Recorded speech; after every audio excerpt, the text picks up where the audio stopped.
अस्सलाम वालेकुम नाज़रीन, ड्रामा सीरियल कोल्डोस उस्मान की नई एपिसोड के साथ हाजिर हैं। पिछली किस्त में हमने देखा कि उस्मान कालानौस के काफिले पर हमला करने के लिए कबीले से रवाना हो जाता है। आज की किस्त में हम देखते हैं कि कालानौस की क़यादत में एक बड़ा बाज़ंतीनी काफिला एनागोल की जानिब बढ़ रहा होता है। इसी दौरान कालानौस इशारा करके काफिला रोककर कहता है, तीरंदाज पहाड़ की इस तरफ जाएं, हम तुर्कों की सरजमीन के करीब हैं। उस्मान ने पिछली बार काफिलों को जाल में फंसा दिया था। ये सुनकर बाज़ंतीनी तीरंदाज आगे बढ़ते हैं। इसी दौरान कई तीरंदाज काफिले पर तीर बरसाने लगते हैं और तीरों के हमले में बहुत से बाज़ंतीनी सिपाही हलाक हो जाते हैं। ये देखकर कालानौस और बाज़ंतीनी सिपाही मोहतात हो जाते हैं। इसके बाद तुर्क तीरंदाजों का दस्ता आगे बढ़ता है। इसके साथ ही उस्मान अपने सिपाहियों के साथ आगे बढ़कर तुर्क तीरंदाजों के सामने हसार बना लेता है और उस्मान बुलंद आवाज में कहता है, कालानौस तुम इंतकाम के लिए आए हो? लो ये हूँ मैं। जवाबन कालानौस कहता है, लानत हो तुम पर उस्मान। इसके बाद बाज़ंतीनी सिपाही उस्मान और इसके सिपाहियों पर तीर बरसाने लगते हैं, मगर उस्मान और इसके जांबाज अपनी ढालों की मदद से तमाम तीर रोक लेते हैं। मौका मिलते ही बोरान सिपाहियों के साथ बाज़ंतीनियों पर तीर बरसाता है और इस वार से काफी बाज़ंतीनी सिपाही जानों हासिल हो जाते हैं। दोनों अतराफ से तीरों का तबादला काफी देर जारी रहता है। अपने सिपाहियों को मुसलसल मरता देखकर कालानौस वहाँ से भागने लगता है। ये देखकर उस्मान ढालों के दरमियान से छलांग लगाकर एक तीर मारता है जो कालानौस की पीठ में पैवस्त हो जाता है, मगर कालानौस रुके बगैर वहाँ से भागने में कामयाब हो जाता है। इसके बाद उस्मान और इसके सिपाही अल्लाहू अकबर का नारा बुलंद करके बाज़ंतीनियों पर टूट पड़ते हैं। उस्मान अपने पहले ही हमले में बहुत से बाज़ंतीनी सिपाहियों को हलाक कर देता है। बोरान, गोगतो, जरकुतई और सिपाही गेंजा बाज़ंतीनियों पर कहर बनकर टूटते हैं। इधर बामसी साहब एक जिंदा बाज़ंतीनी सिपाही को रस्सी की मदद से घसीट रहे होते हैं और हर तरफ बाज़ंतीनी सिपाहियों की लाशों के अंबार लगे होते हैं, जबकि गुंदोज, सावची और तुर्क सरदारान भी वहाँ मौजूद होते हैं। इसी दौरान उस्मान अपने जांबाजों के साथ वहाँ पहुँचता है। उस्मान को देखकर सावची कहता है, तकरीबन 50 फौजी भागने में कामयाब हो गए। इस पर गुंदोज कहता है, क्या हम इनके पीछे जाएंगे? तो उस्मान कहता है, किले पहुँचने से पहले मंगोल इन्हें मार डालेंगे। दूसरी जानिब जमूहा और इसके सिपाहियों ने बाज़ंतीनी सिपाहियों के गलों पर खंजर रखे होते हैं और वहाँ भी बाज़ंतीनी सिपाहियों की लाशें पड़ी होती हैं। जमूहा बुलंद आवाज में कहता है, हमारे मरने वाले नौकरों के लिए कोई रहम न करना, सबको मार डालो। इसके बाद वो सब बाज़ंतीनी सिपाहियों के गले काट डालते हैं। फिर जमूहा कहता है, भागने वालों को मार डालो। ये सुनकर वो सब वहाँ से आगे बढ़ जाते हैं। इधर बामसी साहब हैरानगी से कहते हैं, मंगोल क्या वाकई? तो उस्मान कहता है, इन्हें पता चल गया है। मुझे इनके मकाम के बारे में निकोला ने बताया था और वो निकोला से इंतकाम लेना चाहेंगे। इसी वजह से इन्होंने कुस्तुनतुनिया के ताजिर को इस्तेमाल करके मेरे भाई को पैगाम भिजवाया। कालानौस के लिए जाल बिछाने वाले हम नहीं, असल में मंगोल हैं। वो अपने दरमियान इख्तलाफ का बीज बोकर हमारी मदद करेंगे। फिर उस्मान गुंदोज से कहता है, सरदारान के दरमियान माले गनीमत तकसीम कर दें। नाजरीन, इसके बाद हम देखते हैं कि बयंदर कबीले में बहादुर उमर साहब से कहता है, कालानौस का काफिला तबाह हो गया। अगरचे इस पर हमला हुआ, लेकिन वो एक अच्छा कमांडर था। वो अपने सिपाहियों को इकट्ठा करके जंगल की तरफ भाग गया। उसने अपने आप को मुमकिन मौत से बचा लिया। इस पर उमर साहब कहते हैं, और जो सरदारान उस्मान की हमायत के लिए आए थे उनकी क्या सूरत हाल है? जवाबन बहादुर कहता है, वो सिर्फ चंद सिपाहियों के साथ आए थे हजूर। उनके कबाइल की हालत बुरी है, इसलिए हर वो सिपाही जो उस्मान साहब मांगते हैं वो उनके लिए मुश्किल पैदा करेगा। इस पर उमर साहब खड़े होकर कहते हैं, मैं तमाम सरदारान को अपने खेमे में दावत देना चाहता हूँ, इन सब को खबर भेजो। ये सुनकर बहादुर वहाँ से चला जाता है। इसके बाद उमर साहब मालूम खातून से कहते हैं, उस्मान साहब ने हमें जिहाद के एजाज से महरूम कर दिया। चलो हम इन्हें बता देते हैं कि हम इन सरदारान के साथ हैं जिन्होंने जिहाद में हिस्सा लिया। हम इन्हें मुकम्मल तौर पर उस्मान साहब के हाथों में आने से बचाएंगे। नाजरीन, इसके बाद हम देखते हैं कि रात के वक्त उस्मान अपने खेमे में अपने करीबी साथियों और दुंदार के साथ मौजूद होता है। फिर उस्मान कहता है, कालानौस ने अपनी फौज का बड़ा हिस्सा गवा दिया। निकोला और तुगाई की लड़ाई ने हमारे लिए चीजों को आसान बना दिया है। इस पर बामसी साहब कहते हैं, तुर्क सरदारान ने अपनी बात रखी। उस्मान साहब, ये आप भी जानते हैं कि जिहाद जिहाद है और माले गनीमत होता है। अब तुर्क सरदार इसके मुंतजिर रहेंगे। तो गुंदोज कहता है, हमें इनके जख्मों पर मरहम रखने की जरूरत है उस्मान साहब। इसके बाद सावची कहता है, हमें इन्हें ये एहसास दिलाना चाहिए कि हम हमेशा इनके पीछे हैं। इसके बाद उस्मान कहता है, मुझे कबाइल के हालात का इल्म है। मैंने तहकीकात की हैं कि इनकी क्या मुश्किलात हैं। इनके माली हालात ठीक नहीं हैं, लेकिन वो ये जाहिर नहीं करना चाहते। फिर उस्मान दुंदार से कहता है, चचा जान, तमाम ताजिरों और दुकानदारों को पैगाम भेजें, इनकी हर जरूरत का ख्याल रखें। इनकी मदद के लिए इन्हें कसरत से इनाम देना चाहिए। सरदारान को भी पैगाम भेजें। मैं इनको अपने खेमे में आने की दावत देता हूँ। इन्हें जो भी जरूरत होगी हम इनकी मदद करेंगे। इन्हें इत्तेहाद की ताकत और फवाइद देखने दें ताकि वो जिहाद पर मोहब्बत और जोश के साथ आएं। इसके बाद सब लोग वहाँ से चले जाते हैं। इसी दौरान बाला खातून उस्मान के पास आती हैं और कहती हैं, मैंने आपकी सारी बात सुनी है, क्या हमारे बहुत सिपाही शहीद हुए हैं? तो उस्मान कहता है, फतह मुसलमान तुर्कों की हुई है, हमारे शहीद जन्नत में हैं। तो बाला खातून कहती हैं, यकीनन वो जन्नत में हैं, लेकिन मैं पीछे रह जाने वालों के लिए कुछ करना चाहती हूँ। ये सुनकर उस्मान खड़ा हो जाता है और कहता है, मैं तुम्हारे शफाफ और हमदर्द दिल पर कुर्बान हो जाऊँ बाला। दूसरी जानिब मालूम खातून आईने के सामने बैठी होती हैं और अलाजा से पूछती हैं, अलाजा क्या मैं मगरूर हूँ?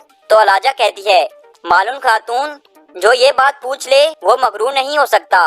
फिर मालूम खातून कहती हैं, मैंने उस शख्स से नाइंसाफी की है जो हमारे कुंबे के लिए जद्दोजहद कर रहा है। इस पर अलाजा कहती है, आपका क्या मतलब है?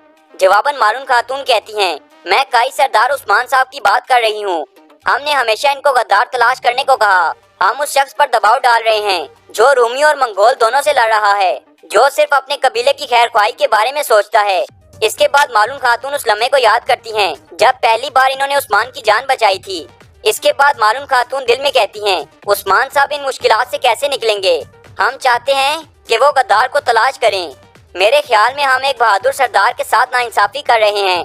दूसरी जानिब एनागोल किले में कालानौस गुस्से में निकोला से कहता है, ये कैसी जहन्नुम है निकोला? तो निकोला कहता है, तुम्हें समझ आई मैं किन चीजों के साथ निपट रहा हूँ कालानौस? तो कालानौस कहता है, तुर्कों ने मेरे काफिले पर हमला किया और मंगोलों ने फरार होने वाले सिपाहियों का भी काम तमाम कर दिया। फिर कालानौस कहता है, तुमने तुर्कों और मंगोलों को कैसे इत्तेहादी बना दिया निकोला? इस पर निकोला तलवार निकाल कर जमीन में मारते हुए कहता है, सबसे पहली चीज जो तुम्हें याद रखनी है वो ये है कि इन सरजमीनों में कोई किसी का दोस्त नहीं है। इस पर कालानौस कहता है, मैं सिपाही हूँ निकोला, मुझे सियासत समझ नहीं आती। मैं तुमसे एक चीज चाहता हूँ, मुझे ये यकीन दिलाओ कि कौन दोस्त है और कौन दुश्मन। इस पर निकोला खड़ा होकर कहता है, मैं तुम्हें बताता हूँ कि सोगत कैसे लेना है और इस मौके पर तुम अपने भाई का बदला लोगे। इधर मरकजी खेमे के बाहर उस्मान के सिपाही शर्मिंदा खड़े होते हैं। इसी लम्हे उस्मान इनके पास आता है और कहता है, सिपाहियों क्या तुम जानते हो कि मैंने तुम्हें क्यों मारा था? ये कहकर उस्मान उस लम्हे को याद करता है जब गवर्नर आलिस की मौत पर उस्मान ने अपने सिपाहियों को जोरदार थप्पड़ रसीद किए थे। इसके बाद उस्मान कहता है, तुम रास्ते में एहतियात बरत सकते थे, तुम अपनी ढालों के जरिए गवर्नर को बेहतर तौर पर महफूज कर सकते थे। इस पर गुप्तोक कहता है, हजूर आप ठीक कह रहे हैं, ये आइंदा नहीं होगा। फिर उस्मान गुप्तोक को पकड़कर कहता है, हर कोई गलतियां करता है। इसी दौरान सिपाही गेंजा घोड़े पर सवार वहां आता है और घोड़े से उतरकर उस्मान से कहता है, हजूर आपने जो हुक्म दिया था हमने वैसा ही किया। हमने तमाम सरदारान को पैगाम भेज दिया है, लेकिन उमर साहब ने भी तमाम सरदारान को पैगाम भेजा है और सरदारान ने इसे कबूल कर लिया है। ये सुनकर उस्मान को बहुत गुस्सा आता है और वो कहता है, चलो जाकर पता करते हैं कि उमर साहब का क्या मसला है। दूसरी तरफ सोगत के मदरसे में शेख अदब अली एक दरवेश से कहते हैं, उस्मान साहब और उमर साहब को मेरा सलाम कहना, वो दोनों मधु हैं, लेकिन उस्मान साहब को पता न चले कि उमर साहब मधु हैं और उमर साहब को पता न चले कि उस्मान साहब मधु हैं। इधर तुर्क सरदारान उमर साहब के खेमे में इनके सामने बैठे होते हैं। उमर साहब कहते हैं, हमने देखा कि इन सरजमीनों में ना तो जंगें खत्म होती हैं और ना तो शहादतें। शहीद हमारे शहीद हैं, गाजी हमारे गाजी हैं, इनके अहले खाना की कफालत करना हम पर फर्ज है। इसके बाद उमर साहब के कहने पर सिपाही सोने के 2 संदूक सरदारान के सामने रख देते हैं। इस पर एक सरदार पूछता है, ये सोना किस लिए है उमर साहब? जवाबन उमर साहब कहते हैं, ये गाजियों और शहीदों के लवाहिकीन का हक है, आप लोग क्यों हिचकिचा रहे हैं? ये आपका हक है। इस पर कुछ सरदार सोने की थैलियां उठा लेते हैं और सोना ना उठाने वालों में से एक सरदार कहता है, उमर साहब आपको मदु ना करने पर उस्मान साहब हक पर थे। फिर एक और सरदार कहता है, निकोला के साथ तिजारत करना ठीक नहीं है। इस पर उमर साहब कहते हैं, इस मामले में उस्मान साहब ने मुझे गलत समझा। मेरे भाइयों, इन सरजमीनों पर रहने के लिए हमें तिजारत करनी होगी। इसी लम्हे खेमे का दरवाजा खुलता है और उस्मान गुप्तोक के साथ खेमे में दाखिल होता है। उस्मान को देखकर उमर साहब के सिवा सब लोग खड़े हो जाते हैं। तो उस्मान कहता है, उमर साहब मुझे बताएं उस्मान को क्या करना होगा? इस पर उमर साहब कहते हैं, आप पूछे बगैर अंदर घुस आए और आपने सलाम किए बगैर सवाल करना शुरू कर दिया, लेकिन मैं जवाब दूंगा क्योंकि मेरे पास आपके सवाल का जवाब मौजूद है। फिर उमर साहब खड़े होकर कहते हैं, क्या मुश्किल वक्त में सरदारान का एक दूसरे की मदद करना जरूरी नहीं है? या फिर आप मुझे इससे भी महरूम कर देंगे। इस पर उस्मान गुस्से से कहता है, इन्हें जिहाद की दावत मैंने दी, क्या काई कबीला जिहाद के लिए आने वाले अपने भाइयों की मदद से कासिर है? इस पर उमर साहब कहते हैं, बिल्कुल भी नहीं, ये किस किस्म के अल्फाज हैं उस्मान साहब? तो उस्मान कहता है, ये अर्तुगरुल गाजी के बेटे उस्मान के अल्फाज हैं। ये कहकर उस्मान वहाँ से चला जाता है। उस्मान के जाते ही तमाम सरदार भी वहाँ से चले जाते हैं। इसके बाद बहादुर वहाँ आता है और एक खत उमर साहब को देते हुए कहता है, हजूर ये शेख हैदराबादी ने भेजा है। इधर सोगत में दुंदार पैतरोस की दुकान में दाखिल होता है और दाखिल होते ही दुकान का दरवाजा बंद कर देता है। फिर दुंदार पैतरोस से कहता है, तुमने मेरे साथ खेल खेला, तुमने मुझे तुगाई की गोद में फेंक दिया। तो पैतरोस कहता है, आपको शुक्र करना चाहिए कि आप जिंदा हैं दुंदार साहब, क्योंकि आपने उस्मान का इरादा नहीं बताया, हत्ता कि आपको मालूम था। जवाबन दुंदार कहता है, सुलेमान, मैं तुम्हारे खेलों और गद्दारी से तंग आ गया हूँ। आज तक तुमने जो कहा मैंने वही किया। इस पर साइमन कहता है, तो दुंदार साहब सरदारी की लड़ाई में अपनी तकदीर से हार गए हैं। ये सुनकर दुंदार गुस्से में साइमन की गर्दन पर खंजर रख लेता है और कहता है, उस्मान मरने वाला है, तुम या तो मेरे साथ रहोगे या तो मेरे साथ मरोगे। इस पर पैतरोस कहता है, जो गुस्से से खड़ा होता है वो अपना नुकसान कर लेता है दुंदार साहब। ये कहकर पैतरोस दुंदार को पकड़ने लगता है तो दुंदार खंजर का रुख पैतरोस की जानिब कर लेता है। इस पर पैतरोस कहता है, हमें बताएं कि आपका क्या मंसूबा है? इसी दौरान एक सिपाही वहाँ आता है और कहता है, हजूर शौदा के अहले खाना सराय में आपका इंतजार कर रहे हैं। ये कहकर सिपाही वहाँ से चला जाता है। इसके बाद दुंदार कहता है, मेरे पैगाम का इंतजार करो। ये कहकर दुंदार वहाँ से चला जाता है। इसके बाद साइमन कहता है, क्या हम इस पर भरोसा करेंगे? तो पैतरोस कहता है, जब तक मैं इसे ना मार दूं हम ये जाहिर करेंगे